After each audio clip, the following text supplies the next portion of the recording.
So the great Chael Sonnen, obviously you were right in the middle of all of that. I mean, it was unbelievable between Doom and Jaleel Willis, wasn't it? I love that you even included me in that. That was a big compliment because this is the new age. I mean, Jaleel Willis has so much pressure on him right now, whether he's playing it cool or not, and he might not have even felt it. I think he's still enjoying the moment, but don't forget, the moment is a distraction. When he goes back to his hotel and everything starts to settle down, it's going to be one of two reactions. There's either going to be one of a massive opportunity that he's going to go out and seize, which he's done to this point, or it's going to lock him up. I mean, it's just one of those things. No human being can get around that. It's one of those two. And come on, Cedric. This guy's a master. Yeah. Cedric is a master. He had a little tribute to you in there, but don't let you get close. He had everything from angry to defend myself and defend my honor of my country, all the way down to tipping his hat to the opponent and what he was doing. I mean, in fairness, and Cedric's also got to weigh in. Anthony Pettis is in the front row staring at him. You want the guy from the weed box staring at you pissed off as a world champion, right? I mean, this is a very big deal.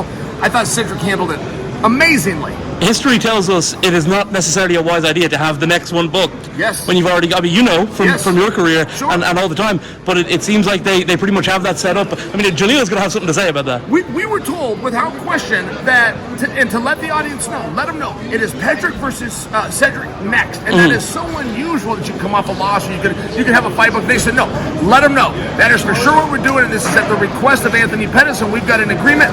But I do agree with you. I think that Jaleel was very respectful to Anthony Pettis, but there's no question that's a big fight. And if Jaleel wins, he's going to want that opportunity for himself. He's going to want that Saudi paycheck too. And he's not wrong to do that. I mean, it's a rough business. Do you like that role up there, being in the middle, being in the center man spot, as opposed to, obviously you were one of the great talkers when you were a fighter? Thank you for saying that.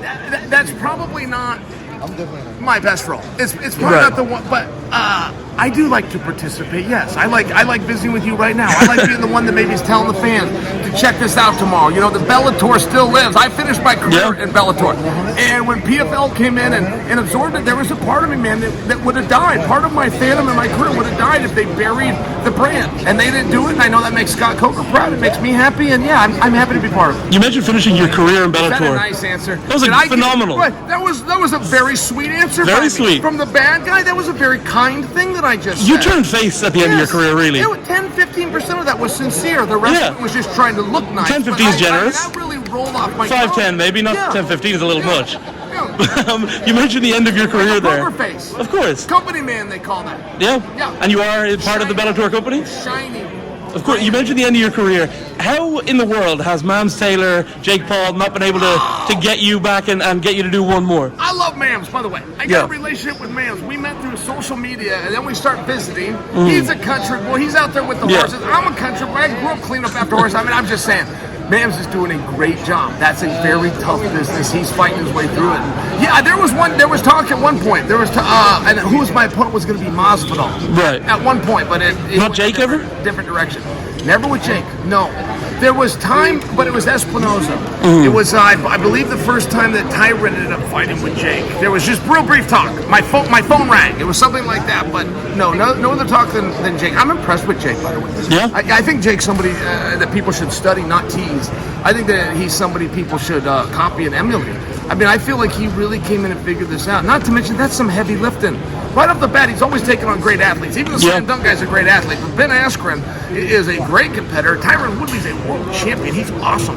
You ever touch Tyron Woodley? He's like touching an oak tree, right? I always say to people, if you watch like any other MMA versus YouTuber guy, the MMA guy wins every single time. Yeah. Jake is a very special kind of guy in that sense. Well, and he got over on Anderson. And he put Anderson down at one point. Yeah, no, I think that he's going to beat Mike Tyson. Oh my God, that's blasphemy. I think that Jake Paul's going to beat Mike Tyson. I have never said those words out loud. That did not feel right. But he is a 2-1 favorite, I think, for a reason.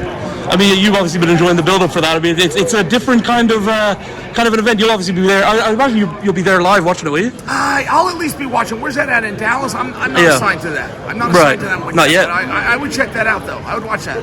For sure. And Masvidal, you what's the latest with him? You talked to him? Have you settled this, or you're gonna have to settle it in the ring? Heat with Masvidal. I was talking with Mike Hogan about it last night. Said Masvidal and Mike Hogan right next to us. Yeah, and the Diaz. That's a real thing. That they're going to go out and compete because there was a date change and even a venue change. But he said, no, man, it's game on with those two. And you got but you say you've no beef, but every time you talk about each other, there is. Oh, I'm sorry. Did I say there was no beast? I must have misunderstood the question. I despise George Masvidal. If George Masvidal and his little hoodlum buddies ever walked up on Chael Sonnen, they would look around after I laid them all out and think, man, we should have brought more people. George Masvidal has no business bringing my name out of his mouth. Oh, he's Mr. Clean. Do you hear what he says about it? Oh, that guy took steroids. Took all sorts of steroids, George. I can't believe you didn't. I'm a little bit surprised that somebody as foul of character as George Masvidal is judging me. I mean, in all fairness, I'm not a very good guy, but I'm not George Masvidal.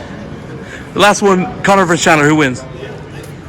Michael Chandler wins. You have the most disciplined guy in the sport, arguably. You have the most undisciplined guy in the sport, for sure. And it's one of those situations where when you do this conversation, everybody's going to be lazy, like I'm going to be right now, and say, Conor's got a puncher's chance, and if Chandler stands up with him, so on and so forth. I don't know where you got that idea of puncher's chance. I know that's something fun that people say, but I mean, you got to go back to Michael Moore dropping the belt to George Foreman. There's no such thing as a puncher's chance. The better guy wins. He wins every single time, and Michael Chandler could go out there and box with Conor at this point. And Fury Usyk? You don't get better at something by not doing it. Fury and Usyk, you want to know what disappoints me? Did you see old man Fury headbutt that kid? Legendary. He was just a little guy. He was a fan. He was in there being part of it. He took the day off work, and John Fury headbutted him. I wish John would have done that. I like John as a showman. He owes that guy an apology. Who wins that one? Oh, Tyson Fury. It is Usyk. Is that really his voice? Is that how he sounds? Is he working a gimmick? I think so. Every time I hear him speak, I start laughing. I think in Ukrainian he doesn't speak that way. I think his English is a little higher pitch. Yeah, no, it's very interesting, And then they canceled the fight because he was going to defend the country because the country is at war, and that's very honorable. Yeah. But the country's still at war, so where'd the fighting and the defending of it go? Like, if you're going to do something for PR, you better get your ass out there in front of the tanks, or stay out of it and let the real soldiers go out there and take the bow. Say you're going to skip a fight because you're defending your country. Come on. Chael, unless you go defend the damn country. Undefeated, undisputed, of course. He's going to defend the case. He didn't defend the goddamn thing. He's off doing a press tour in Saudi Arabia talking about I'm fighting the Russians. Not fighting the Russians. He ain't trying to fight the Gypsy King either. Thank you very much for your time. Thank you. Undefeated and undisputed. You got a thing for him? Or Ukrainians? Why are you rushing me here? Well, I mean, I feel like... Get political? I mean, I'm trying to get political on it. Usyk said I can't do the fights. I'm going to defend my country. He didn't do a goddamn thing to help the country.